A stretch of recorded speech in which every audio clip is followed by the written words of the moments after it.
Namaste. Good afternoon, students. You are most welcome in this Radio Parshala program, which you are listening from Radio Suseli 106.3 megahertz, and you may also watch this program from Nispaksha TV. Students, as usual, it's me, Basu Pokhrel, as your facilitator of economics subject, and today we are going to start second unit, and the name of the unit is Theory of Product Pricing. This is the name of the unit, and under this unit at first we study definition of market.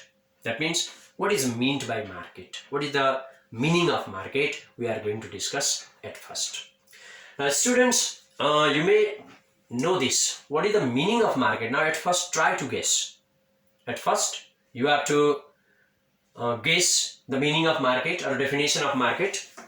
Now in general sense we say that market is a place.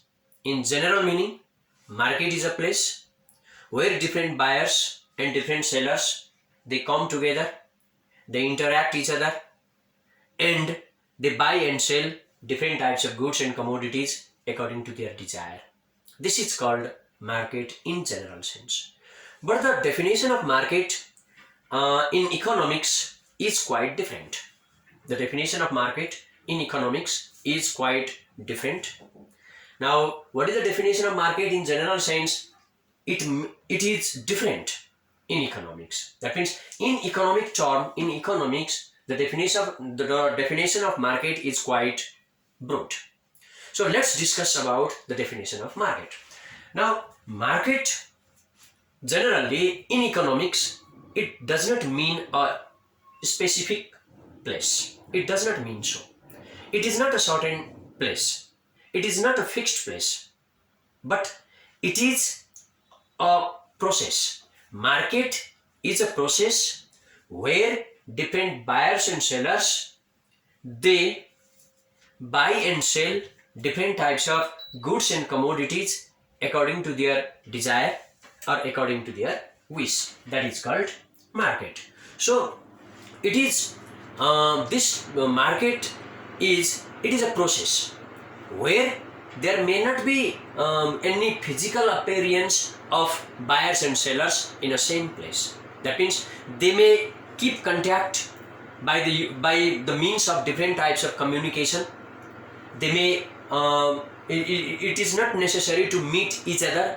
Buyers should not meet the sellers, or sellers should not meet the buyers for buying and selling process. But they may keep contact each other by using different types of means of communication, for example telephone, email, etc. That is called market. So it is a mechanism. It is a mechanism in which buyers and sellers, they interact each other and they buy and sell different types of goods and commodities. That is called market. And in your book also there may be some definitions of market given by different economists, and you should also consider such types of definitions. Now then, what types of things should be needed for being a market? That means to be a market, there should be, for example, what types of things should be needed to be a market? Now at first, area should be there. To be a market, there should be a certain area. Then there should be commodity, that means goods. If there are no goods, if there is no commodity, then it is impossible. That's why because buyers they buy different types of goods and commodities, and sellers, they also sell different types of goods and commodities. That's why there must be the presence of different goods and commodities. Next one is buyers and sellers.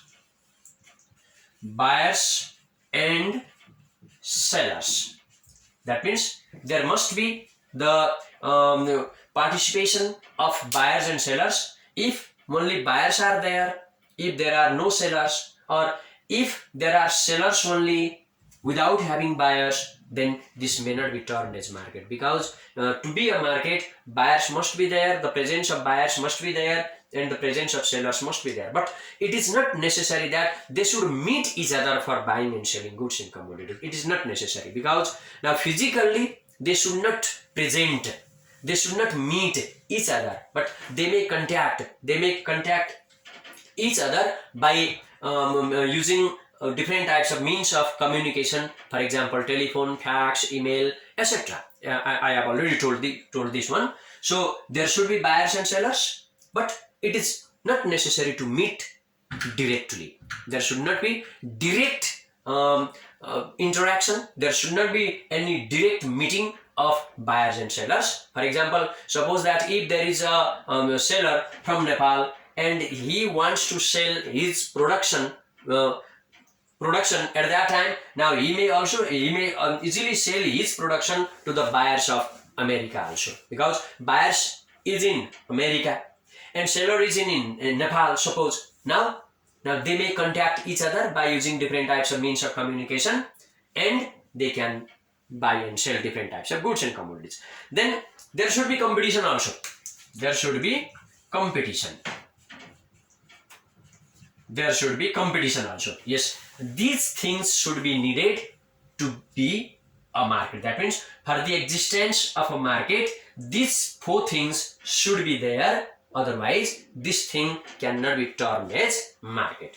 Now, after this, now let's discuss something about types of market. Now, we are going to discuss something about types of market. Types of market. Types of market. Yes, students, market can be divided into different categories.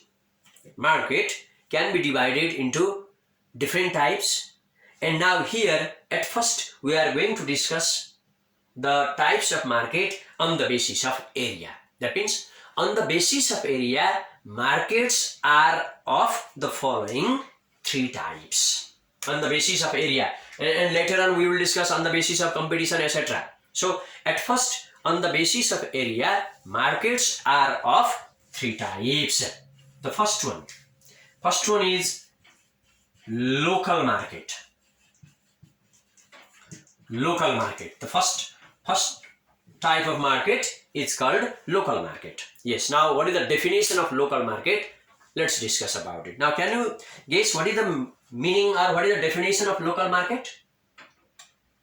Yes, this local market is that type of market where locally produced different types of goods and commodities are sold and purchased in the market, and different types of perishable type of goods, that is non-durable, different types of perishable types of goods are bought and sold in such types of market, then that is called local market.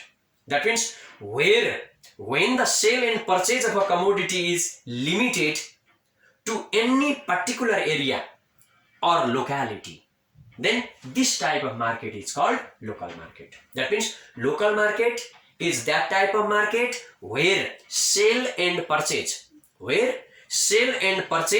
of a commodity is only limited to any particular area or locality. That is called local market. And under this type of market structure, only locally produced goods and commodities are sold and purchased, and such types of locally produced goods and commodities are perishable. That means they are not durable type. For example, especially the market of fruits, the market of vegetables, the market of milk, etc. So this type of market is called local market. Because now, for example, market of vegetable, green vegetable, now we cannot keep green vegetable for a long time. So their quality, that means we cannot keep their quality same for a long time. That's why now vegetable, if vegetable is produced and if it is in a market, then this type of vegetable must be sold within a certain very short type of time period. That's why now local market is that type of market where locally produced goods and commodities are sold and purchased, and especially perishable type of goods, they are sold and purchased. And the market of fruits, the market of green vegetables, the market of milk and dairy products, that is called local market. Okay. Another type, number second, this is national market. National market. Second one is national market. Yes. Now national market, when the sale and purchase of a commodity, when the sale and purchase of a commodity is spread or scattered throughout the nation, then this type of market is called national market. That means if the sale and purchase of a particular commodity is spread over or scattered throughout a country, throughout the boundary of a country, then this type of market is called national market. And in national market, what happens that the production of a particular commodity is bought and sold in every corner, maybe so bought and sold at every corner of that country. For example, we can say that the tea produced in Ilam district, now it is supplied all over Nepal and it is bought and sold all over Nepal. So the market of tea which is produced in Ilam district, it has got the national market. This type of market is called national market. That's why now what happens that, and national market, here in a national market, the demand and supply for a commodity can be seen in all parts of a country. In all parts of a country within the boundary of that country. So, for example, the market of Nepali Dhaka cap, Dhaka clothes, that is also one example of national market. And this national market, now here different types of durable type of goods and commodities are sold and purchased in this type of market. And next one, this is international market. International market. International market. Yes. Another, that means on the basis of area, we are discussing the types of market. As I have already told you that there are three types of market on the basis of area: local market, national market, and the last one is international market. Now, what is meaning or definition of international market? Now, I am going to tell you. Now, international market, that is, it is spread all over the world. It is not limited only in a particular area. It is not only limited in a particular nation, specific nation, but it covers whole world. That means if the demand for a commodity, not only seen throughout a country, but also throughout the world, then this type of market is called international market. That means if the sale and purchase of a commodity is spread throughout the whole world, that means if the purchase and if the sale and purchase of a commodity is found throughout the world, all over the world, then this type of market is called international market. So here what happens that now the commodity which is produced in Nepal, it may be sold and it may be purchased not only in Nepal but also in the rest of other world also, rest of the world also. That means the commodity produced in Nepal may be purchased from America, may be purchased from Japan, etc. So here the buying and selling process does not limit in a particular country, but it crosses the border of a country. That is called international market. And we can have so many examples. For example, market of petroleum product, market of gold, market of Microsoft products, etc. That is called international market. Okay, from this, I hope you can easily define and explain the meaning of market and types of market on the basis of area also. So sometimes what may be asked as a question is that define market and classify the market on the basis of area. If this question is asked that carries 5 full marks, then at first you should define the market. What is the definition of market? Then there are 3 types of market on the basis of area. They are local market, national market, and international market, and you have to define them by giving example also. Okay. After this, on the basis of competition, that means we are discussing the types of market. We are discussing the types of market, and we just completed discussing types of market on the basis of area, and now we are going to discuss the types of market on the basis of competition. On the basis of competition. Yes, on the basis of competition, we can classify market into 2 types. We can classify market into 2 types. The first one, perfect competition. Perfect competition. And second one, imperfect. Imperfect competition, or here we also discuss monopoly. Monopoly market. Yes, that means on the basis of competition, market can be classified into 2 types. They are perfect competition and imperfect competition. Under imperfect competition, we discuss monopoly. So at first, let's discuss something about the meaning of perfect competition. Yes, I think you can easily define the this perfect competition market. Now, if a market where the number of buyer and seller is large and who are engaged in buying and selling of homogeneous goods and commodities, then this type of market is known as perfect competition market. That means I am going to repeat again. Perfect competition is that type of market structure in which large number of buyers and sellers who deal with buying and selling of different types of homogeneous goods and commodities, that is called perfect competition. So under perfect competition, the number of buyers and the number of sellers is high. That means the number of buyer and seller is so large, single buyer or single seller cannot influence the prevailing or the current market price or market demand or market supply, because the number of buyers and sellers is so large that the effort of one buyer or the effort of one seller cannot influence others, cannot influence the activities of other buyers and sellers. That's why the number of buyers and sellers is very large, and this large number of buyers and sellers, they are engaged in buying and selling of homogeneous or identical goods. Now, what is meant by homogeneous? What is meant by identical goods? Now, those goods which have the same quality, which have got the same quality in every field.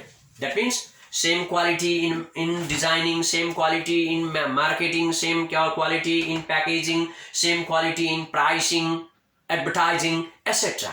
That is called homogeneous. So every goods and commodities which are being sold and purchased in the market, they are homogeneous, they are identical, and large number of buyers and sellers are there. And especially this type of perfect competition market cannot be found in real life situation. It is limited only in theories of economics. It is far from reality. This type of perfect competition market is imaginary or hypothetical one. And another one, imperfect competition. Next one is imperfect competition. Now, imperfect competition is that type of market structure in which what happens that where firms, different types of firms are there, different types of buyers, sellers are there, and these sellers, they produce or sell differentiated products. these sellers produce and sell differentiated products and they compete with each other for the sale. That is called imperfect competition. That means imperfect competition is that type of market situation in which different sellers produce differential products. There are different producers, there are different sellers who produce and sell differentiated products, and now there is the competition takes place among them. Then this is called imperfect competition. And for example, monopolistic competition, that is one example of imperfect competition. And in this market we find some characteristics of perfect competition also and some characteristics of monopoly market also. That's why we can say that it is also known as monopolistic competition also. That means imperfect competition, the market of imperfect competition include monopolistic competition also.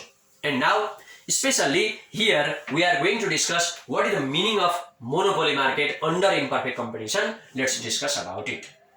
Now monopoly. Now this English word monopoly has been derived from two Greek words, mono and poly. That means there are two Greek words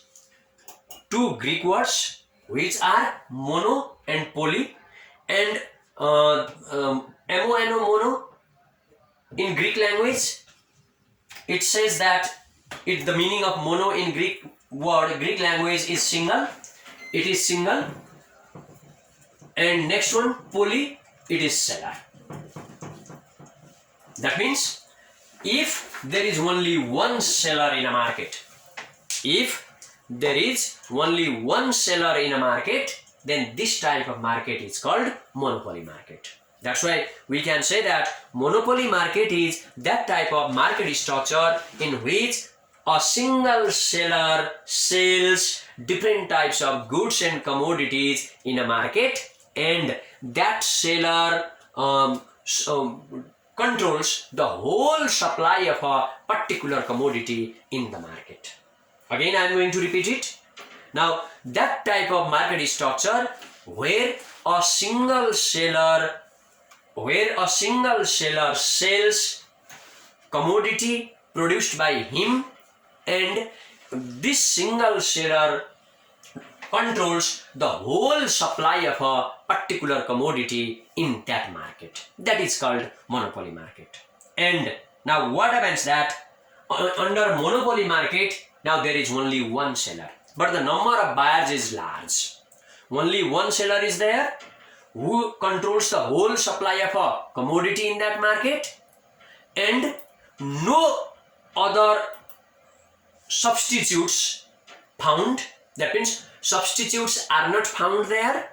And another thing is that entry of new firms or entry of new sellers, new producers is strictly prohibited or strictly forbidden there. Then this type of market is called monopoly market. So now you may define monopoly market: the market situation where only one seller who controls the whole supply of a particular commodity is called monopoly market, where the number of buyers is large, in which no substitutes are available, and entry of new firms or new producers or new sellers is strictly prohibited. That is called monopoly market. In this way,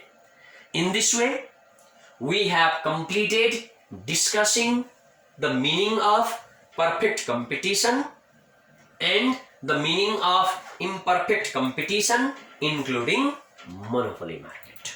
I think there is no any problem regarding these topics.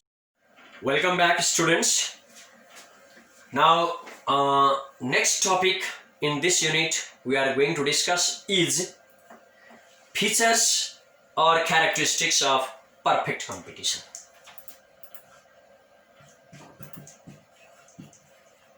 Features or characteristics of perfect competition. perfect competition. Okay. This is another topic that we are going to discuss now. Yes, I have already told you what is the meaning of perfect competition. Again, I am going to repeat it. Perfect competition is that type of market structure in which large number of buyers and sellers involved in buying and selling of homogeneous or identical goods and commodities. Here, all goods and commodities have got the same price.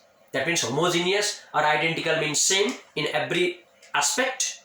For example, price is same, designing, packaging, quality, etc. All things are same. And this type of pure perfect competition, purely perfectly competitive market is rarely found. That means it cannot be found in real life situation. It is totally hypothetical one, or it is totally imaginary. This is perfect competition. This is the meaning of perfect competition. So now, after discussing the meaning of perfect competition, let's discuss something about what are the characteristics or what are the features of perfect competition. Now, characteristics or features, now it puts something different from rest of other things. So when we discuss something about the characteristics or features of perfect competition, then we can say that why is perfect competition different from any other type of market structure? What types of things does it have? These are studied under this topic, that is features or characteristics of perfect competition. So due to such types of features, now perfect competition market is different from any rest of market, any other type of market structure. So now to be a perfectly competitive market, that market should possess the following features or characteristics. The first one, large number of buyers and sellers. Large number of buyers and sellers. The first characteristics. Yes, I have already told you, if we want to have competition, then there must be the large number. That means the number of buyers and sellers who deal with buying and selling different goods and commodities, it should be large. So because if there is not large number of buyers and sellers, then competition does not take place. That's why it may violate this assumption, it may violate this characteristics. That's why to be a perfectly competitive market, the number of buyers and sellers must be large. This is first one. Next one is homogeneous products. I have already told you homogeneous products. Homogeneous means identical also. Identical products. Homogeneous product means identical products. That means in perfectly competitive market, the output of each seller in the market is identical or standardized, or it is homogeneous one. Due to this, due to homogeneous type, due to identical nature of goods and commodities, the buyers can buy them from any seller. The buyers can buy them from any sellers because they will not find any differences between different types of goods and commodities which are being sold in the market. That's why now what happens that this is because that means all goods and commodities in the market, they have got the identical nature or homogeneous nature. That's why buyers can buy them from any seller, and this is because they will not distinguish between, they will not be able to differentiate between the output of one seller and that of another seller. That's why all goods and commodities which are being sold and purchased in the market, they are homogeneous or they are identical. That means they are same.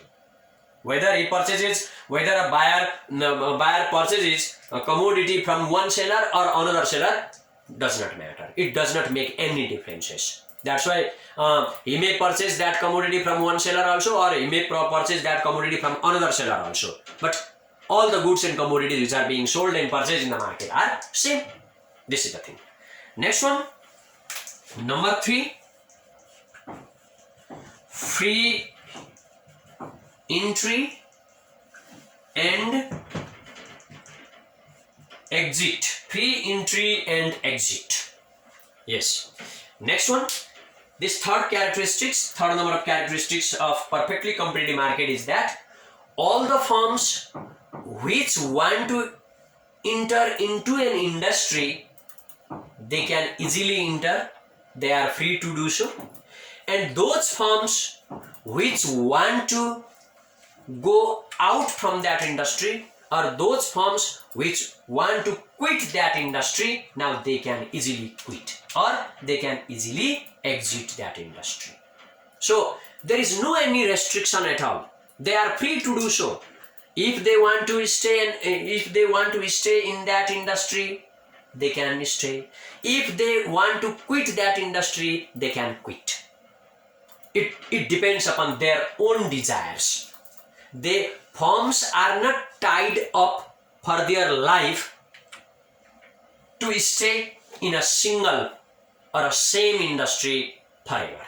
This is the meaning. That means now especially these characteristics can be found in long run situation. Now what happens that in long run, in perfect competition, now all the firms, now suppose if some firms in an industry they are earning abnormal profit or supernormal profit, then what happens that now outsider firms, the firms from outside, they may be interested, they may be attracted by that supernormal profit, and they may join that industry. And now what happens, suppose that if some firms are there in that industry and which are losing or which are having a loss there, now they may easily quit that industry also, and there is no any restriction for them at all. This is the meaning. So there is free entry and free exit. Next one is perfect knowledge. Perfect knowledge. That means all buyers and sellers must have the perfect knowledge about the market condition. That means all buyers and all sellers, they know what is the price of different types of goods and commodities in the market. That means buyers know what is the price that they should pay, and sellers also know what is the price they should fix. So there is all things, each and everything of the market, it is already known to the buyers and to the sellers. That means there is perfect and complete knowledge on the part of all buyers and sellers about the condition in the market. This is another characteristics or features. Next one, perfect mobility. Perfect mobility of factors. Yes, that means there is the perfect mobility of factors of production. For example, if there is a laborer, now if that laborer is not satisfied with the working condition, working situation of that industry, then that laborer can easily quit. That laborer can easily quit that industry and he may join in another industry. That means there is the perfect mobility. And capital also, tools also, machinery also. Now they have the perfect mobility. That means there is perfect mobility of factors of production. They should be free. All these factors, especially capital and labor, they should be free to move into any use or any industry which they may consider profitable for themselves. If a laborer does not find that the salary is not satisfactory, then that laborer may quit that industry and he may join another industry. That's why there is perfect mobility of factors of production. Next one, no transportation cost. No transportation cost. Yes, another characteristics of perfect competition is that while fixing the price of a commodity, transportation cost is not included. Remember this. That means transportation cost under perfect competition, there prevails the non-existence of transportation cost.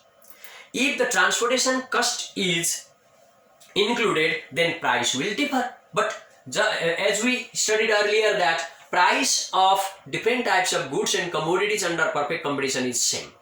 That is, there is homogeneous price, identical price. That's why if transportation cost is included in price, then price of different goods will differ from one market to another market, which is the violation of characteristics of perfect competition. That's why perfect competition market, it always does not include the transportation cost while fixing the price of different types of goods and commodities. That means if a commodity is produced at Virar Chowk, what is the price of that commodity at Virar Chowk?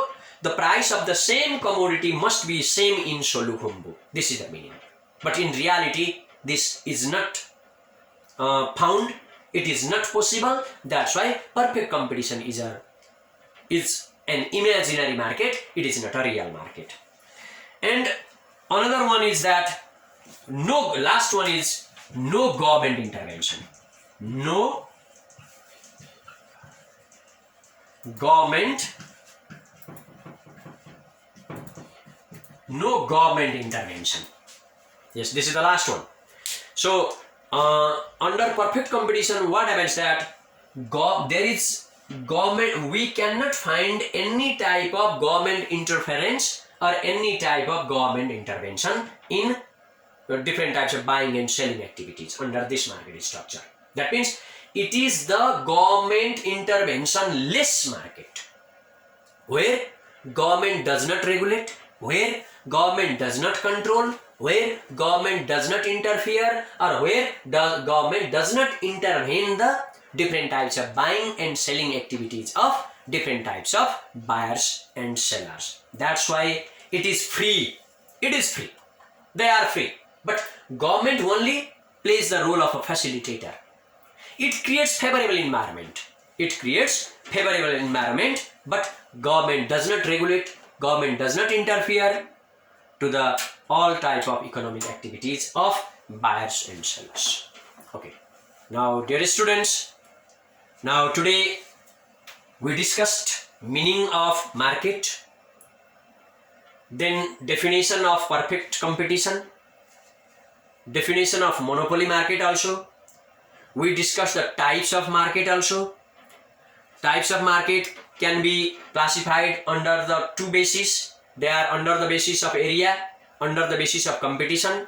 Then on the basis of area, we discussed three types of market, and on the basis of competition, two types of market. We discussed all of them. And the last topic that we studied was these characteristics or features of perfect competition, where we discussed 7 features or characteristics of perfect competition. This much for today, and I hope you followed me. You are listening this Radio Socially, and you are with us in this Radio Pathshala program. And again, I would like to thank all the students for listening Radio Socially program and Radio Pathshala program from 106.3 MHz and watching Nispaksha TV. And if you have any difficulties, if you have any questions, if you have any problems regarding this topic that we just studied today, you may drop your comments or problems in the Facebook page of Nispaksha TV, nispakshakhabar.com, and Facebook page of Radio Socially. This much for today. Okay, thank you very much.